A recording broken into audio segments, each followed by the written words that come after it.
Dance academy Kalabharathi Pithapuram నందు ఈ నెల 22 నుండి 27 వరకు festivals music and drama 6 days 22-27 జరుగుతాయి.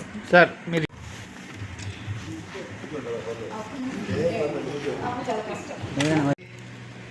ఈసారి ఏర్పాటు చేసిన కార్యక్రమాలన్నీ కూడా అన్నీ టాప్ గ్రేడే, అన్నీ లక్షల్లో వ్యవహారమే అన్నీ కూడా అంత మంచి కార్యక్రమాలు ఏర్పాటు చేయబడ్డాయి. ఆ వివరాలన్నీ చెప్పే ముందు మా అధ్యక్షుల వారు స్వాగత వచనాలు పలికిన తర్వాత ఆ వివరాలన్నీ కూడా మేము తెలియజేస్తాం. సంవత్సరం సందర్భంగా కళాభారతి ఏర్పడి నేషనల్ ఎమినెన్స్ అవార్డీ ఫంక్షన్ విశేషంగా ప్రతిష్టాకరమైన కళాకారులతోటి 6 రోజుల ప్రోగ్రాం చేపట్టడం అయింది. మన గవర్నర్ హరిబాబు గారు ముఖ్య అతిథిగాను, పద్మా సుబ్రహ్మణ్యం గారు పద్మవిభూషణ్ గారికి నాట్య కళాభారతి అవార్డు ప్రదానం తోటి ఛత్రపతి శివాజీ నాటకం అనేక విశేషమైన ప్రోగ్రామ్స్ ఈసారి ఈ 6 రోజులు ప్రదర్శించడం జరుగుతుంది. కళాభారతికి ముఖ్యంగా ఆ ఫైనల్ డే ఫంక్షన్కి ఆ ఆర్టిస్ట్ గారికి ఇచ్చేటప్పుడు స్వర్ణకమలం స్పాన్సర్ చేస్తూ వైభవ్ జ్యువెలరీస్ వారు అది ప్రతి అవార్డు గ్రహీతకి చాలా ఆనందదాయకమైన విషయం అయ్యి వాళ్ళు అనేక చోట్ల దాన్ని ప్రదర్శించుకోవటం జరుగుతున్నది. అలాగే అనేక మంది దాతల ద్వారా ఈ కార్యక్రమం సుమారు 10-12 లక్షల రూపాయల ఖర్చు. మెయిన్ డే ఫంక్షన్ అనేక సంవత్సరాల నుంచి ఎస్ఆర్కే ఇన్ఫ్రా ప్రాజెక్ట్స్ మా కంపెనీ చేయటం జరుగుతున్నది. వివిధ ప్రోగ్రాములకి డే వైజ్ దాతలు కూడా ఉన్నారు. కళాభారతి భారతదేశంలో ఉన్న కళలన్నింటినీ ప్రోత్సహిస్తున్నది.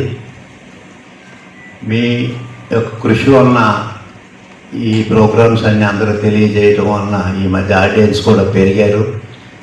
ఇది అంటే నేషనల్ లెవెల్లో ఉన్న 6 రోజుల ప్రోగ్రాంలు అందరూ బెస్ట్ పెర్ఫార్మర్స్. అందువలన అది అందరికీ తెలియజేసి అందరూ ఎక్కువ అతిథి సంఖ్యలో వస్తే ఆర్టిస్టులకు కూడా ఆనందం వేస్తుంది. ఆ పని మీ బుధస్కంధాల మీద వేసుకొని అందరూ వచ్చేటట్లుగా చేయాలని మిమ్మల్ని అభ్యర్థిస్తూ, వేరే విధంగా ఏమీ చేయలేదు కానీ రామప్రసాదంగా మీ అందరికీ స్కార్ఫ్లు వేసి చివరిలో సత్కరిస్తాము. ఒక 5 నిమిషాల్లో అయిపోతుంది కాబట్టి అందరూ దయచేసి వేసి చేయండి.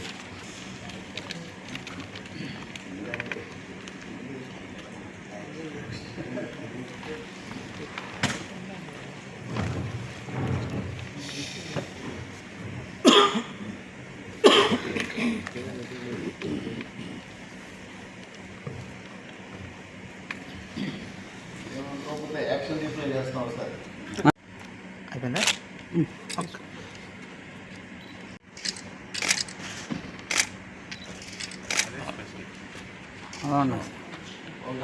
పద్మశ్రీలు, సంగీత కళానిధులు, ఇంకా ఎంతోమంది నిష్ణాతులైన కళాకారులు అన్ని రంగాల్లో ఉన్న వాళ్ళు కూడా ఈ వేదిక మీద ప్రదర్శనలు ఇచ్చి ప్రేక్షకులు చూడడమే కాకుండా మీ ద్వారా ఎంతోమంది పబ్లిక్ కూడా తెలియజేయడం జరిగింది.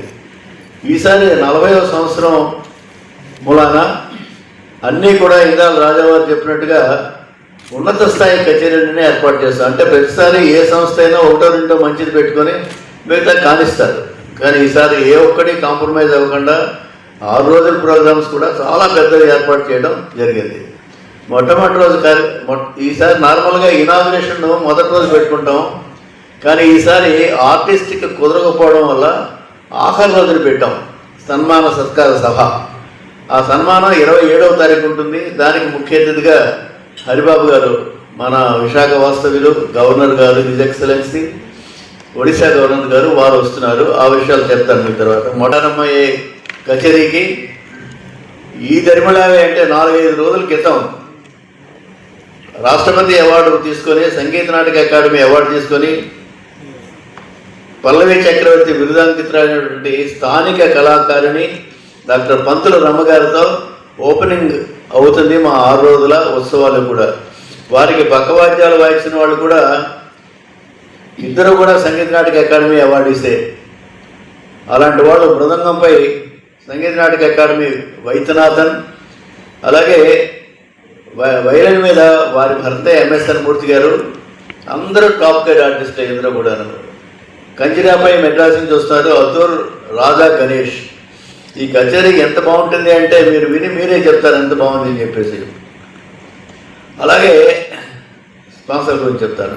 2వ రోజుని 60 మంది కళాకారులు, అంటే జయహో ఛత్రపతి శివాజీ మహారాజ్, ఒకళ్ళు ఇద్దరు కాదు 60 మంది కళాకారులతో వచ్చి డిజిటల్ స్క్రీన్ పెట్టి రకరకాల వాళ్ళు సురభి వాళ్ళు చేస్తున్నట్టుగానే అలా కూడా వాళ్ళు కూడా ఏర్పాటు చేసి చక్కటి కార్యక్రమం ఏర్పాటు చేశారు వాళ్ళు. వారి కచేరీ, వారి నాటకం, చారిత్రాత్మక నాటకం 2.5 లక్షలు ఒక్క ప్రోగ్రామే. వారు వచ్చి చేస్తున్నారు 60 మందితోటి. ఆదివారం నాడు, అది 23వ తారీఖు. 24వ తారీఖు ఇంకో గొప్ప విషయం. మనం ఏంటంటే కళాభారతి ఉద్దేశం సంగీతానికి ఎల్లలు లేవు, ఈస్ట్ వెస్ట్ నార్త్ సౌత్ ఏదైనా ఒకటే అనే భావంతో 6 రోజుల ఉత్సవాల్లో ఒక హిందుస్థానీ కచేరీ తప్పనిసరిగా మేము ఏర్పాటు చేస్తూ ఉంటాం. దాంట్లో భాగంగా ఢిల్లీ ఘరానా ఒకళ్ళు, అమృత్సర్ నుంచి ఒకళ్ళు, కలకత్తా నుంచి ఇద్దరు వచ్చి, అంటే అందరూ కలిపి హిందుస్థానీ జుగల్బందీ కచేరీ గాత్రం అండ్ సరోజ్ ఇద్దరు కలిపి. 3వ రోజుని 4వ రోజుని ట్రిచూర్ బ్రదర్స్ అని, వీళ్ళు మహారాజ వంశ కుటుంబీకులు, ఇద్దరు కూడా పెద్ద చార్టెడ్ అకౌంటెంట్స్. కానీ సంగీతాన్నే వృత్తిగా తీసుకొని ఆ వృత్తిని వదిలేసి ఇందులో నిలబడి చాలా అద్భుతమైన కచేరీ ప్రపంచవ్యాప్తంగా చేస్తున్న పేరు ప్రఖ్యాతి గంచినటువంటి ఈ విద్వాంసులు ట్రిచూర్ బ్రదర్స్ వాళ్ళిద్దరూ కూడా వస్తున్నారు. దానికి మన స్థానికంగా ఉన్న వాళ్ళకి అవకాశం ఇచ్చి వంకాయల వెంకటరమణ గారు మృదంగం, మావుడు సత్యనారాయణ శర్మ వైలన్, అలాగే మెడ్రాస్ నుంచి కంజిరా మీద సంగీత నాటక అకాడమీ అవర్తనకు వాళ్ళని పిలిచి వాళ్ళ కచేరీ చేయబోతున్నాం. 5వ రోజుని మీరు వైలన్ అంటే దూరం, ఆ తర్వాత వచ్చేది మైసూరు మంజునాథన్, అంత పేరున్నవాడు. ఆ పేరున్న అతను ఆయన కొడుకు కలిపి వైలన్ ద్వయం ఆ రోజున వాయించబోతున్నారు. దానికి ముఖ్య అతిథిగా యాక్చువల్గా మొదటి రోజు రావాల్సిన వ్యక్తి ఆయనకి ఖాళీ లేక ఈ రోజున వస్తున్నారు. వైస్ అడ్మిరల్ సంజయ్ భల్లా గారు. బయట కచేరీ ప్రోగ్రామ్స్కి అసలు రాదు. ఆ క్రెడిట్ అంతా మా రాజావారికి, ఎందుకంటే వారిద్దరూ బాగా కోర్టులో దగ్గర క్లోజ్ కాబట్టి ఆయన రిక్వెస్ట్ చేసి ఓ రోజు తీసుకొచ్చారు ఆయన్ని. ఇక now we come to the last day function. Padma Vibhushan awardee,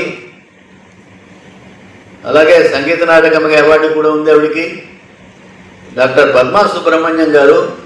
వారికి నాట్య విద్యాభారతి అవార్డు, అంటే సంగీతానికి అయితే నాద విద్యాభారతి, నాట్యానికి అయితే నాట్య విద్యాభారతి ఇస్తున్నాం. ఇదివల్ల మనకు వెంపటి సత్యమాస్టర్ గారికి, సోనాల్ మాన్సింగ్ గారికి, యామిని కృష్ణమూర్తి గారికి ఈ సంవత్సరం వీరికి ఇస్తున్నాం మనం డాన్స్లో. మన సైకిల్ ఏంటంటే 4 ఏళ్ళు ఒక సైకిల్, 4 ఏళ్లలోనూ 2 ఏళ్ళు సౌత్ ఇండియన్ మ్యూజిక్కి, 3వ సంవత్సరం డాన్స్కి, 4వ సంవత్సరం నార్త్ ఇండియన్కి. నెక్స్ట్ ఇయర్కి పర్వీన్ సుల్తానా గారికి ఇవ్వడానికి కమిటీ వాళ్ళు డిసైడ్ చేశారు. ఈ 6 రోజుల ప్రోగ్రాం కూడా అన్ని రోజులు ఉచితమే. ఎవ్వరు కూడా ₹1 మెడ్రాస్లో అయితే చిన్న ప్రోగ్రామ్గా టికెట్ పెట్టేస్తారు. మనం ఇక్కడ ఏం చేస్తున్నామంటే అన్నీ ఉచితంగానే ఇస్తున్నాం. దానికి సాయం చేస్తున్న వాళ్ళు ఎవరంటే గత 7-8 ఏళ్ళ నుంచి ఎస్ఆర్కే ఇన్ఫ్రా ప్రాజెక్ట్ వాళ్ళు, మా అధ్యక్షులు ఎవరు ఈ జేబులో తీసి ఈ జేబులో వేస్తూ ఉంటారు. ఈయన అలాగే 2.5 లక్షలు వాదిస్తున్నారు. ఈ 24 ఏళ్ల నుంచి కూడా సస్టైనింగ్గా స్వర్ణకమల మొట్టమొదటి స్టార్ట్ చేసినప్పుడు 70,000, తర్వాత 1,00,000, 2, ఇప్పుడు 2.5 లక్షలు. అయినా కూడా ఆపకుండా సస్టైనింగ్గా ఇన్ని సంవత్సరాల నుంచి ఇస్తున్న వైభవ్ జ్యువెలర్స్ వారికి మనం అందరూ కూడా గట్టిగా ధన్యవాదాలు తెలియజేయాలి. వారికి ఇప్పటికీ ఎప్పటికీ ఇస్తామని చెప్పి వారు అన్నారు. నాటకోత్సవాలకు మా బైడా కృష్ణప్రసాద్ గారు ఎప్పటికీ ఇస్తారని ఆయన అన్నారు. వారిద్దరూ ఇలాంటి వాళ్ళు ఉన్నారు కాబట్టి, దాతలు ఉన్నారు కాబట్టి ముగ్గురు మా కమిటీ సభ్యులు అవ్వడం కూడా, ట్రస్టీలు అవ్వడం కూడా అది గొప్ప విశేషం. విశేషంగా ప్రజలందరూ వచ్చి ఈ కార్యక్రమాన్ని జయప్రదం చేయాలని చెప్పి, అలాగే యంగర్ జనరేషన్ రావాలా, వాళ్ళు తెలుసుకోవాలా, కళల మీద ఆసక్తి ఉంటే డెఫినెట్గా దాన్ని ఎఫెక్ట్ జీవితంలో చాలా ఉంటుంది. అందరూ సాగుతుంది, మదర్ టంగ్ మాతృభాష వస్తే ఏ భాష అన్నా సులభంగా నేర్చుకోవచ్చు. అలాగే కళల్లో ప్రావీణ్యం ఉంటే, కళల మీద ఇంట్రెస్ట్ ఉంటే ఈ జీవితంలో ఏదన్నా సాధించవచ్చు. కాబట్టి యంగర్ జనరేషన్ కూడా ఈ కార్యక్రమానికి వచ్చి కార్యక్రమాన్ని శుభప్రదం జయప్రదం చేయాలని కోరుకుంటున్నాను.